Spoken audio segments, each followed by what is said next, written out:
Chers frères et sœurs, bonjour. Aujourd'hui, je voudrais qu'on lise un texte dans l'Évangile selon Luc au chapitre 19, versets 29 à 40. Luc, chapitre 19, versets 29 à 40. Je fais la lecture. Lorsqu'il approcha de Bethphagée et de Béthanie, vers la montagne appelée montagne des Oliviers, Jésus envoya 2 de ses disciples en disant: allez au village qui est en face. Quand vous y serez entrés, vous trouverez un anneau attaché sur lequel aucun homme ne s'est jamais assis. Détachez-le et amenez-le. Si quelqu'un vous demande pourquoi le détachez-vous, vous lui répondrez: le Seigneur en a besoin. Ceux qui étaient envoyés allèrent et trouvèrent les choses comme Jésus leur avait dit. Comme ils détachaient l'anneau, ses maîtres leur dirent: pourquoi détachez-vous l'anneau? Ils répondirent: le Seigneur en a besoin. Et ils amenèrent à Jésus l'anneau, sur lequel ils jetèrent leurs vêtements et firent monter Jésus. Quand il fut en marche, les gens étendirent leurs vêtements sur le chemin. Et lorsque déjà il approchait de Jérusalem, vers la descente de la montagne des Oliviers, toute la multitude des disciples, saisis de joie, se mit à louer Dieu à haute voix pour tous les miracles qu'il avait vus. Il disait: béni soit le roi qui vient au nom du Seigneur, paix dans le ciel et gloire dans les lieux très hauts. Verset 39. Quelques pharisiens du milieu de la foule dirent à Jésus: Maître, reprends tes disciples. Verset 40 enfin. Et il répondit: je vous le dis, s'ils se taisent, les pierres crieront. Je vous invite à prier ensemble avec moi.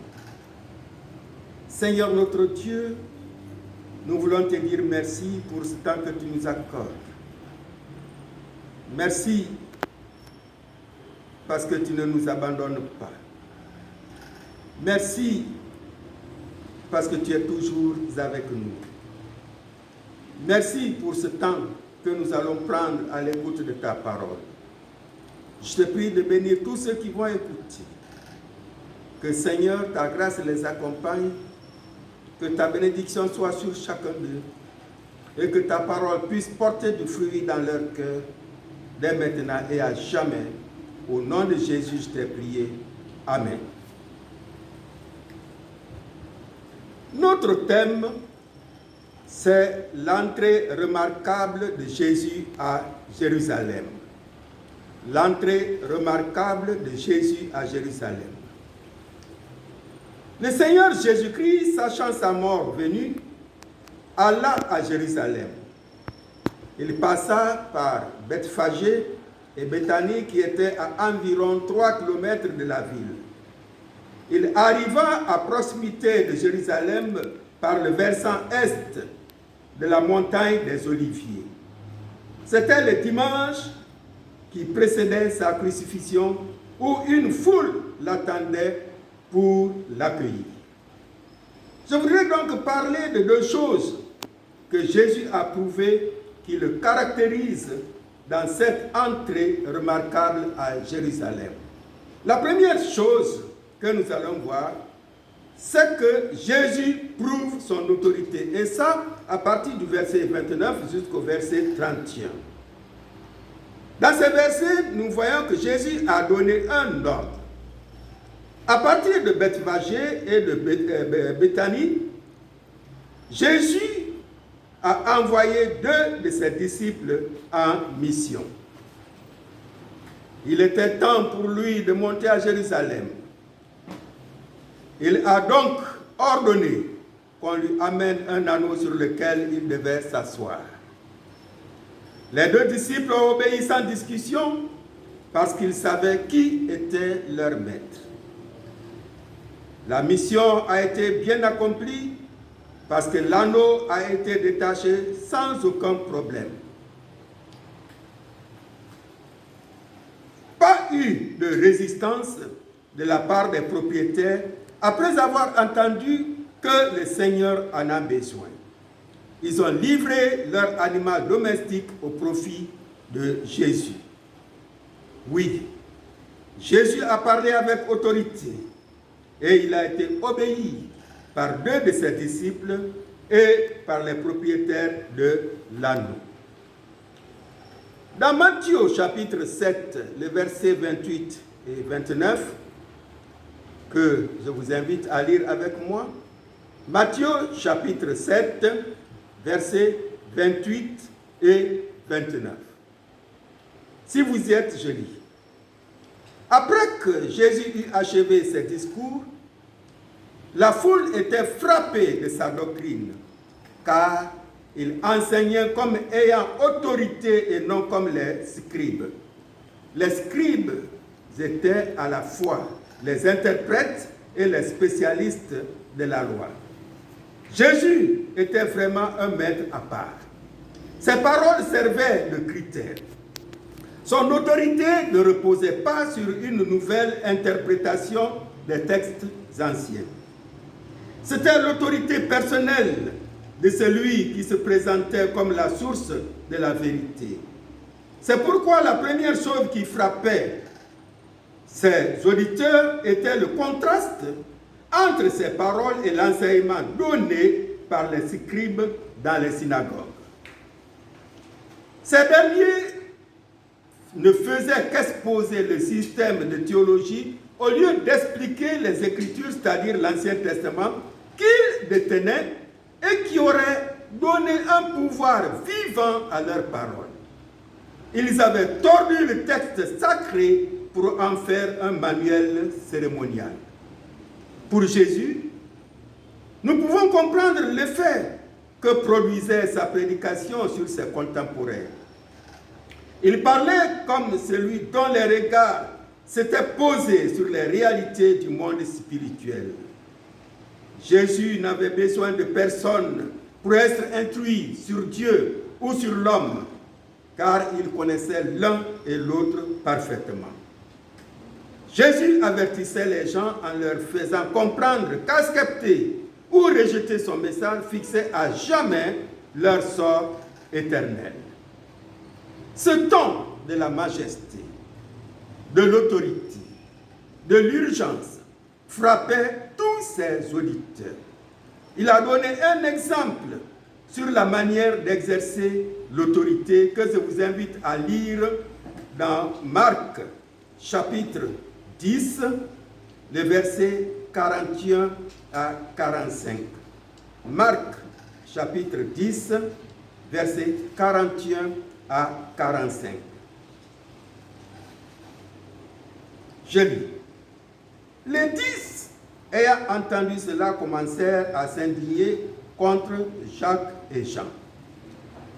Jésus les appela et leur dit: vous savez que ceux qu'on regarde comme les chefs des nations les tyrannisent et que les grands les dominent. Il n'en est pas de même au milieu de vous. Mais quiconque veut être grand parmi vous, qu'il soit votre serviteur.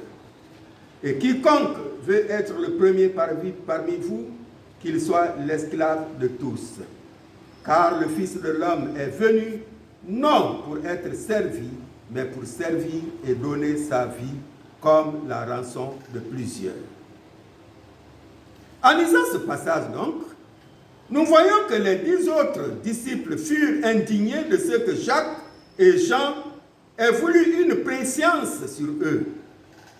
En fait, leur indignation témoigne contre eux qu'ils étaient animés du même esprit. Cela donna l'occasion à Jésus de leur enseigner une leçon merveilleuse et révolutionnaire sur la grandeur. Dans le monde, les grands hommes sont ceux qui exercent un pouvoir arbitraire, qui assujettissent et tyrannise. Dans le royaume de Christ, la grandeur est liée au service. Quiconque veut être le premier, qu'il soit l'esclave de tous.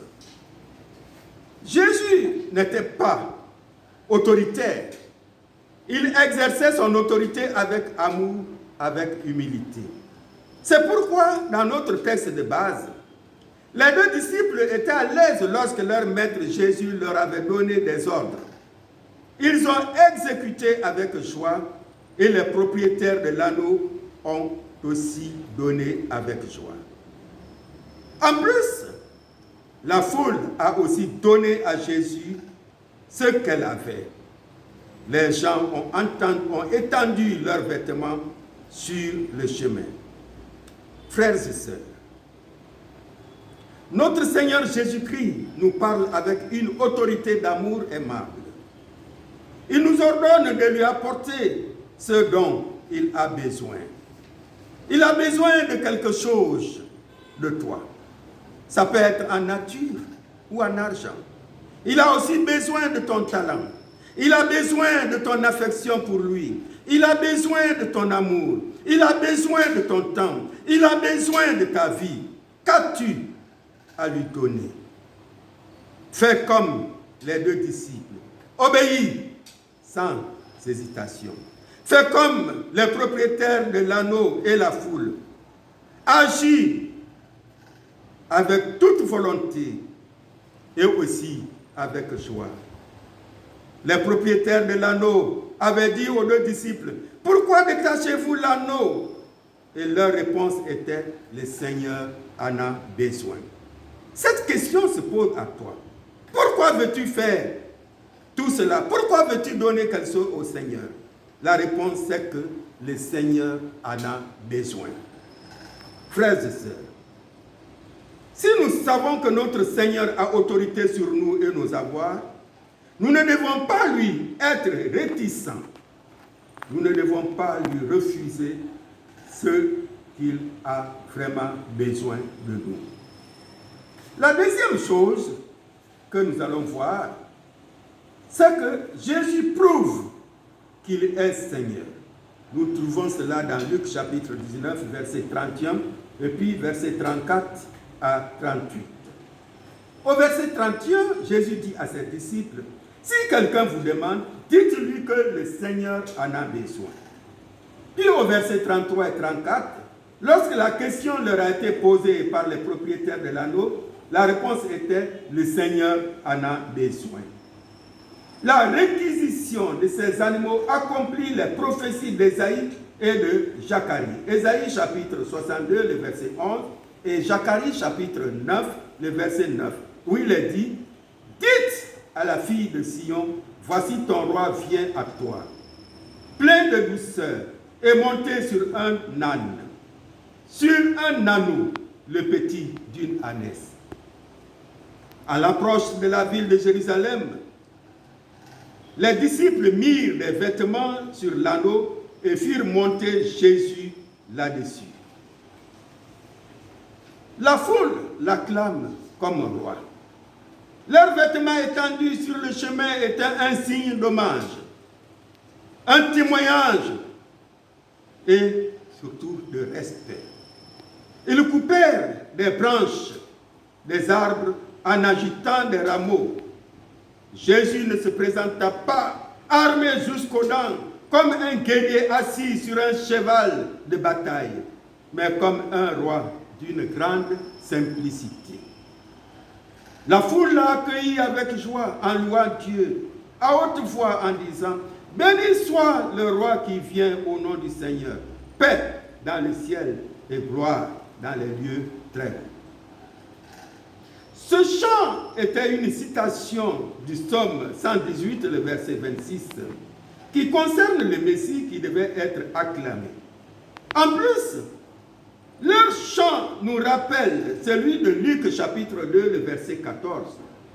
Après la naissance de Jésus, une multitude d'anges chantaient pour célébrer cette naissance. Elle disait, « Gloire à Dieu dans les lieux très hauts et paix sur la terre parmi les hommes qu'il agrée. Le Seigneur était sans doute satisfait par la sincérité de l'hommage qui lui était adressé, et l'heure était maintenant venue où rien ne pouvait permettre de cacher à la nation sa royauté et sa seigneurie. C'est pourquoi au verset 39, quelques pharisiens ont voulu qu'il empêche ses disciples de l'acclamer comme Messie. Mais sa réponse montre que même si les disciples se taisaient, les pierres l'acclameraient. Frères et sœurs, comme je le disais, à la naissance de Jésus, les anges ont dit paix sur la terre. Oui, parce que le prince de paix venait de naître sur la terre pour apporter la paix à l'humanité. Mais à sa mort, la foule s'écrie paix dans le ciel. Cela est très significatif parce qu'il ne pourrait avoir de paix sur la terre puisque le prince de paix qui était venu pour apporter la paix avait été rejeté et serait bientôt mis la mort. Et après sa résurrection, il devait retourner au ciel.